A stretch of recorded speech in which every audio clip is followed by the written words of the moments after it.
바로 왜 천일 동안 그동안 말씀하지 않았다가 이제야 라고 물어봤더니 북한이 침투를 할까 봐라고 이야기를 하던데요.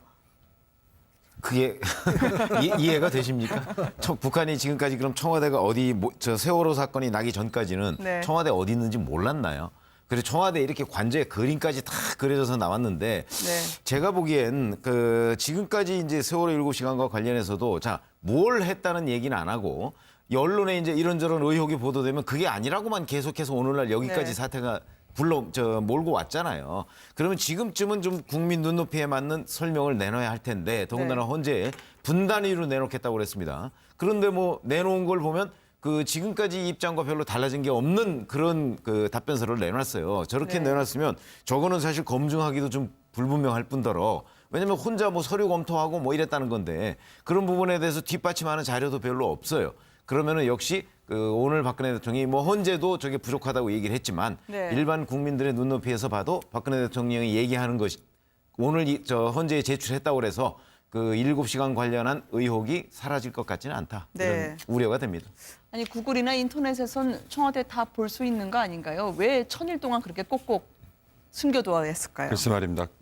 사실 이 북한 탓이라고 이렇게 김은혜 앵커가 되물었던 거에서 벌써 뭔가 함축된 의미가 있을 것 같은데 많은 분들이 잘 납득이 안 가는 거죠. 전 사실 뭐 대통령과 그 변호인단, 대리인단에게 이런 표현을 쓰는 게 적절한지 모르겠지만 매를 스스로 버는 거 아닌가 이런 느낌이 들어요. 네. 국민들에게 반감을 오히려 더 불러일으키는 해명이고 네. 방금 조혜 편집장 말씀하셨지만 이미 밝혔어야 되는 떳떳한 얘기는 전혀 하지 않고 하나씩 논리가 맞지 않게 되자 내놓는 아주 궁색한 변명인 거죠. 네. 저는 뭐 전형적인 경광부의 아전 인수다 이렇게 생각하는데요. 그러니까 지금 뭐 북한 우리가 이제 북에 대해서 얘기를 할 때 김정은이 동선이 공개가 안 된다, 어디 숨어 있는지 모른다 이런 얘기 하잖아요. 네. 근데 만약에 박 대통령이 그렇게 북한을 신경 쓸 상황이었다면 관저에 계속 머무르면 안 되겠죠. 집무실도 왔다 갔다 하기도 하고 다른 데도 왔다 갔다 해야 되는데 집무실에 계속 있었다는 거 아닙니까? 네. 그것 자체가 앞뒤가 맞지 않는 말인 것 같고요.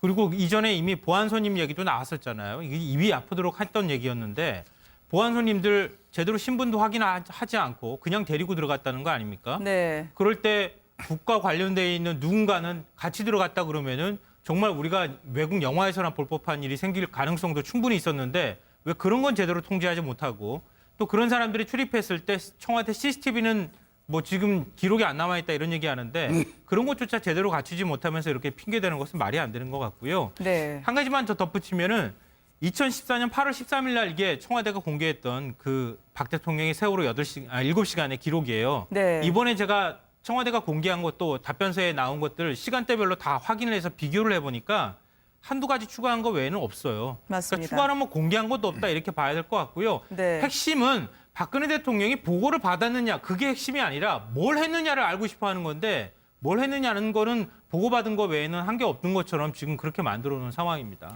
변호인들은 애를 쓰면서 아마 답변서를 만들긴 했을 텐데 박 대통령을 예수에 비유했던 서석구 변호사에 대해서 기독교 단체 그리고 천주교 단체가 가만히 있지 않는 것 같습니다. 잠잠하다가 지금 반응을 내놓기 시작했는데 상당히 불쾌하다는 이야기예요. 헌법재판소가 무슨 종교재판 하는 데 아니지 네. 않습니까? 우리가 지금 뭐 박근혜 대통령이 정말 탄압받는 참 다수에서 탄압받는 분이라서 그분을 어떤 지금 구하고자 하는 게 아니지 않습니까? 네. 또 예수님이나 소크라테스 같은 경우는 물론 다중이었던 거에서 어떤 당했다 하지만 지금 박근혜 대통령 상황과는 너무나 다르잖아요.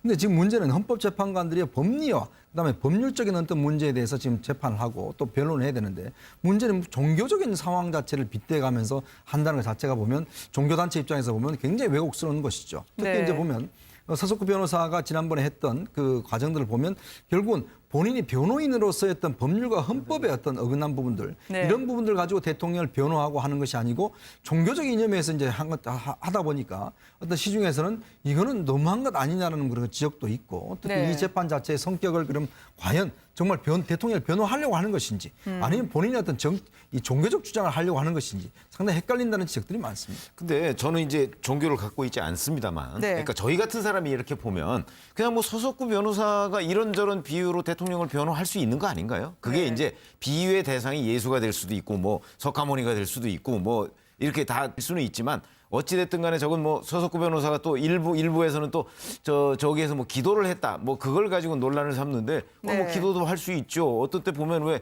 저 국가대표 축구 선수가 뭐 골 하나 넣었다고 그래서 기도하기도 하고 그러지 않습니까? 네. 그러니까 저는 뭐 서석구 변호사가 어떻게 비유를 하거나 또는 어떻게 변론을 하는 것도 그 변호사의 자유다. 다만 객관적으로 봤을 때 우리는 공감을 못하겠다. 서석구 네. 변호사가 저렇게 얘기하는 거. 그래서 이제 비판을 할 수는 있겠지만 저는 저걸 가지고 뭐 기독교계가 불쾌하다 뭐 이렇게 얘기하는 것도 또 그분들의 평가고 네. 저희는 그냥 객관적으로 보면 이분은 이렇게 얘기할 수 있고 저분도 저렇게 얘기할 수 있다고 생각합니다. 네, 윤 의원님. 헌재의 사실은 이제 변론 재판길 네. 지금 진행되고 있으면서 오늘이 아마 세 번째죠. 뭐 증인들이 안 나오고 뭐 불출석하고 여러 가지 이유 때문에 지금 뭐 차질을 빚고 있지만 처음 나왔을 때 논리가 연좌제 비유하는 표현도 있었지 않았습니까? 그러니까 이제 이번의 경우는 서석구 변호사 본인이 직접 방송에 출연도 하고 또 본인이 직접 예수에 비유하고 하는 것도 있지만 저는 과연 이게 변호사들이 펼 수 있는 논리일까라는 의구심을 좀 가졌어요. 그런 점에서 볼 때 이 대통령과 네. 박근혜 대통령과 이 변호인들이 분명히 접촉을 하고 그다음에 이런 논리는 상당히 좀 자기 고집이 강한 논리들인 이런 거는 대통령의 뜻이 아닐까. 네. 저는 그런 생각을 좀 짐작만 해봅니다.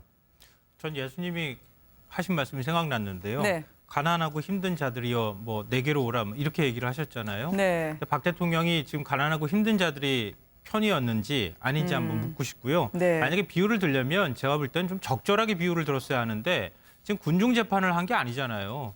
국회에서 국민의 대표 자격을 가진 국회의원들이 탄핵소추안을 통과시켰잖아요. 압도적 네. 다수로. 근데 그런 절차를 밟아서 지금까지 온 것이고 만약에 지금 군중 재판을 하고 있으면 헌법재판소에서 탄핵 심리할 이유도 없는 거잖아요. 그냥 박근혜 대통령 나가면 되는 거지.